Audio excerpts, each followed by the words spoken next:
Welcome to Truth, Money, and Freedom. Today is Thursday, May 9th, 2019. And I've got a story here I want to share with you, gang, but I've also got Conjecture with me today to provide some perspective along with the commentary on the story here. And the story is Maduro providing a safe haven for Iranian terrorists in the West, Pence says. And I want to read a paragraph here just before we get started. Venezuela is a failed state, Pence said. And as history teaches, failed states know no boundaries. Drug traffickers, criminal gangs, terrorist groups seeking to destabilize the region and profit from the misery of the Venezuelan people every day. So, Conjecture, welcome to the podcast. First of all, what are your thoughts on this? Well, they're going through a hyperinflation and are quickly becoming one of the poorest countries on earth. Mm-hmm. I don't think there's room for drug traffic. The money is just not there anymore. The wealth, that is. Yep, but they do have oil. So even though it's the thickest, dirtiest oil on the planet and the hardest to refine, they do have it, and they have it in spades. They have a lot of it. So I think that's what the interest is. That's why all these countries have an interest in trying to take over Venezuela. But the reason I bring up this story is very, very specific. It's because America, of course, has no interest in third world nations. By the way, Venezuela used to be a first world nation, and that's very important to acknowledge in this story. Venezuela used to be a first world nation, but the two problems they've had, and I've done a podcast about this in the past, in fact I'll link it below in the description section, is they have a corrupt government along with a central bank. And then they threw socialism into the mix. Just with the government and the central bank, the corruption was there to start the problem. And then when they went socialist with Chavez, they just threw gasoline on the fire, is what they did. So they're in a bad way. And basically Pence is a war hawk seeking to do all kinds of military activity within the boundaries of the state of Venezuela. So is Russia. Russia's involved. China's interested in Venezuela. So basically the world powers have come together in a proxy dispute over Venezuela. But as Mike from Maine in our Discord chat would often say, we're about ready to spread freedom all over their asses in the form of bombs and missiles. Now, that doesn't mean that that's going to happen, but that's generally what happens. So that way America can literally dictate who becomes the next leader, and thereby actually have a lot of say in the new government. What say you on that, Conjecture? Well, they, our government kind of does the same thing every time they want to start. They really start the propaganda. Scott Horton did a post on this where he talks about from CNN to Fox News. Despite being some of the most powerful news organizations on earth, could only find one clip, and I mean one clip, of the government in Venezuela attacking citizens. With all of their power, they can only get one clip in the entire country. When, it's a country that was developed and is now becoming undeveloped because of this crisis. So a lot of people still have phones. They can still take pictures and video and still share them. And they could still only find one clip between all of them. Yeah. But what they didn't cover is that the citizens of Venezuela, when they thought their country might, is getting, potentially could be getting invaded, rallied for support around the current government that is starving them to death because they prefer starving to death over foreign invaders. No, I agree. I think it's because they've seen what the United States has done to the Middle East with their... Absolutely. Once again, I couldn't agree with you more. This is all about oil, and it always was about oil. But I mean, being a realist, along with an optimist, but I'm also a realist, I very much doubt the U.S. intentions are honorable in Venezuela, because why would the American politicians care so much about the people of Venezuela when they literally do not care about their own people in their own country? where we have homeless, we have, basically, and a lot of these are mentally ill folks. We don't care about them. In fact, we're not supposed to be talking about them. We don't talk about the homeless camps that are growing all over America. But we do need to apparently talk about Iran sending in terrorist organizations into Venezuela, and we have to stop that because, obviously we can't have Hezbollah so close to American borders, right? I would have to say that if Venezuela's chief export was broccoli, we wouldn't be getting involved. Yep, that's a very, very good point. Very good point. So basically, American interests are best served by literally engaging the military industrial complex and literally starting a proxy war with Russia, possibly China, to literally fight over the reserves, the oil reserves that are contained within the borders of Venezuela, apparently. And we see this every time we go to war. Every time they have an excuse why we have to go into a country, and it's usually a lie. Pence is a war hawk. For those of you who are watching or listening to this YouTube podcast today, remember that Pence is a war hawk. He doesn't care who he goes to war with. What's important is we just go to war because that makes money for the military industrial complex. Who is that? That's GE. That's McDonnell Douglas. That's Boeing. I mean, we could go down the list of all the corporations, that are involved in the military-industrial complex. But these are the guys putting money in the pockets of politicians who are constantly trying to engage the military-industrial complex so we can actually spend money on going to war with other nations. That's the new norm in America, is we have to be at war in 5 or 6 different theaters at a time, never-ending wars. Never-ending wars pays the bills for the military-industrial complex. So, Conjecture, you have any thoughts on that? Okay.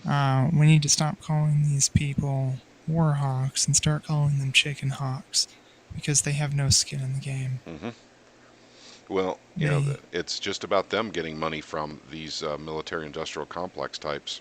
That's really all what it's all about. They're owned by the military-industrial complex. So, um, basically, the military-industrial complex will fund their next campaign if they're the war hawks, trying to get us into war, trying to make sure that the companies that are defense contractors are constantly being paid by the federal government. Go ahead, Conjecture.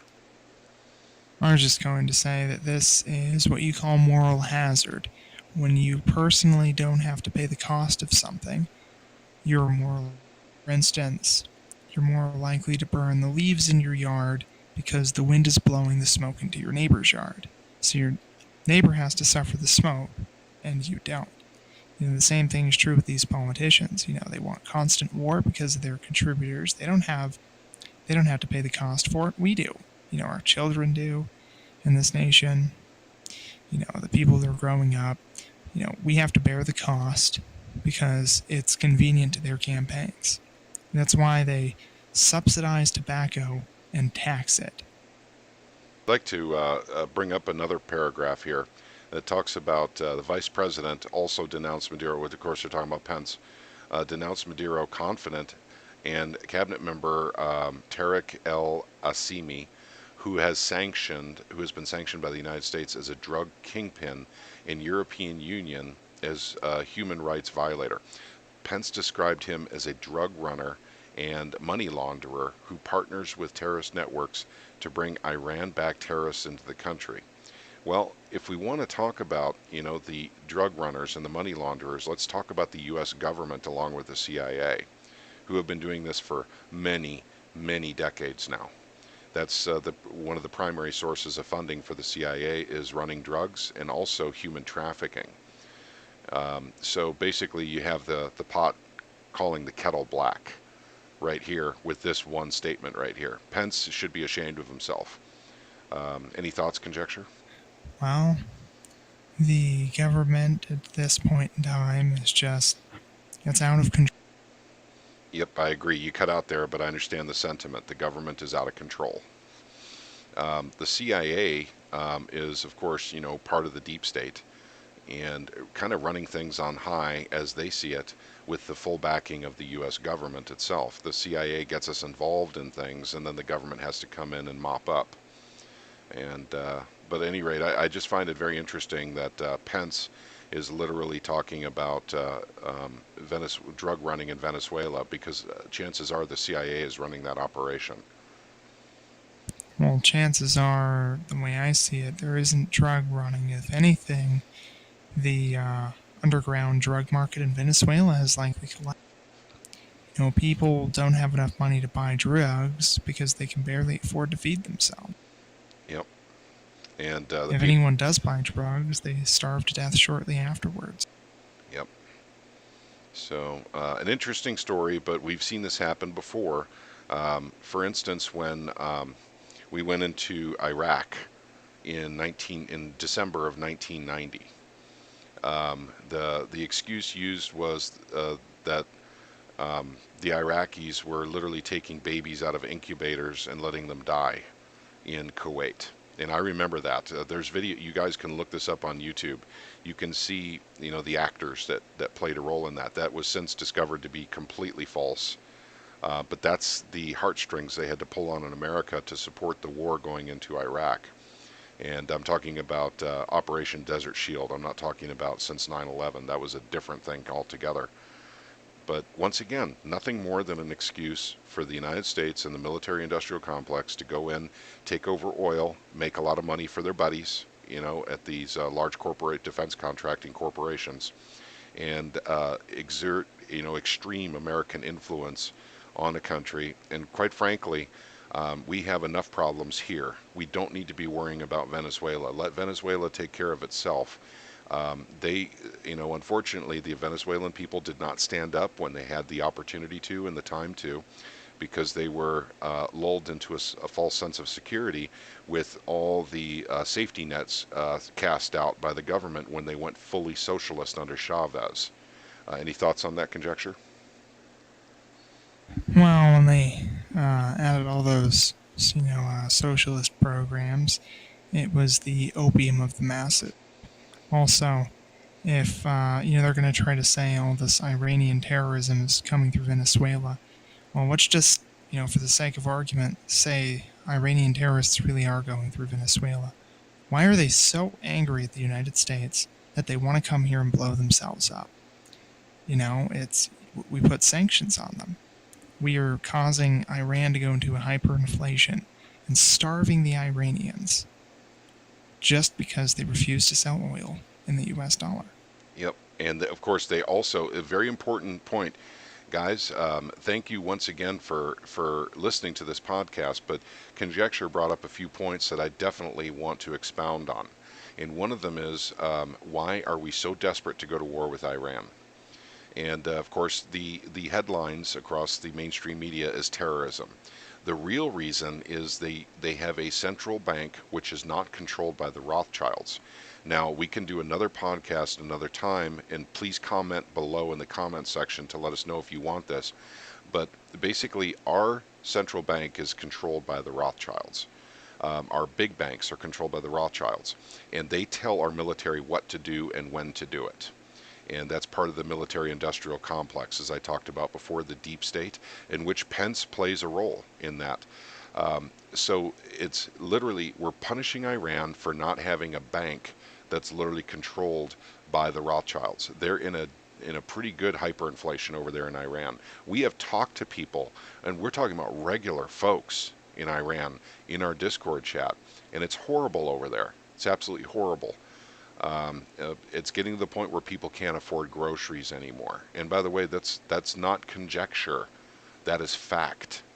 And that is how hard they're being punished until they give up their their nationalistic central bank to go to a Rothschild type of control on their money printing. So why are the Iranians upset? We've been messing with them since the 50s when we took out Mossadegh. The CIA did that. By the way, there's books written about that, and that was Kermit Roosevelt, son of President Roosevelt, FDR, who actually was in the CIA and bragged about how the CIA took down Mossadegh by claiming he was a communist, which he was not. But they basically put out a bunch of false information on the guy to the point where the people hated him. and then we had a lot more say over who went in there, and that was, I believe, after Mossadegh was the Shah, and then after the Shah we had the Ayatollah Khomeini. And the Shah, by the way, was basically a good man. But Conjecture, any thoughts on that? Well, I would just have to say that we mess with a lot of these governments. I'm not so sure about the Rothschild bit myself, but I think it has significantly more to do with the fact that if we don't keep our control over the oil producing countries of this world by making them sell in the US dollar, that our dollar loses purchasing power. Hmm. Well, It's high oil prices that keep the dollar valuable. And if it's not denominated in the United States dollar anymore, high oil prices just means high oil prices, and will not aid.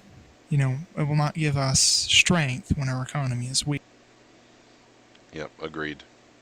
And that's a big part of what's going on here. The Venezuelan Iranian link has now been made by Pence. And basically, that gives us a reason to go into Venezuela. It gives us a reason to go into Iran. And as Mike Fermain would say, spread freedom all over their butts in the form of bombs and missiles. And that's probably, I could see it building up in the press right now that is what their ultimate intention is. Conjecture, anything to add? I don't have anything to add. Gotcha. Well, I think that's pretty much it. I think we covered this pretty well. Now, this is what we would classify as fake news. So this is, we're truth, money, and freedom. We go through these things. We actually try and figure out what's real and what's not. And this story is a bunch of rubbish, unfortunately. But it is building up towards an excuse for America to literally use its military to go against Venezuela and ultimately Iran. And that's my opinion on it, because I see this too many times. I always see this happen before we go to war with a country. They start building up these stupid stories trying to convince the American people that we're threatened by that nation somehow. Iran does not threaten us. Iran is not a threat to the United States nor to the people of the United States. What is a threat to the United States, in my opinion, is completely open borders on the south, where we have drug trafficking and human trafficking coming through. That is my opinion. I think that's a bigger threat to the United States than Venezuela could ever hope to be. But we're trying to install a leader that we can control, and that would be Guaido. So that's why we have a severe interest in Venezuela, and also too, we're blaming Iran for basically what's going on in Venezuela. So we have an excuse to go after them. And if we ever do go against Iran, I guarantee you Russia will get involved. That will not be pretty, but and China will as well. But it's all about oil and the dollar. That's what it's all about. And the military-industrial complex and the banks make a ton of money in the process, while we're destroying people's lives. We're actually going in and ripping families apart. And bombing the crap out of people, killing a lot of civilians just to keep the dollar strong. And that's what we do. That's what the United States does. The morality of you and I is definitely in conflict with the United States government. So, but at any rate, that's all I have for you on this story. I want to thank Conjecture for joining me on this podcast. And I wish you all a wonderful, wonderful Thursday. And God bless you all.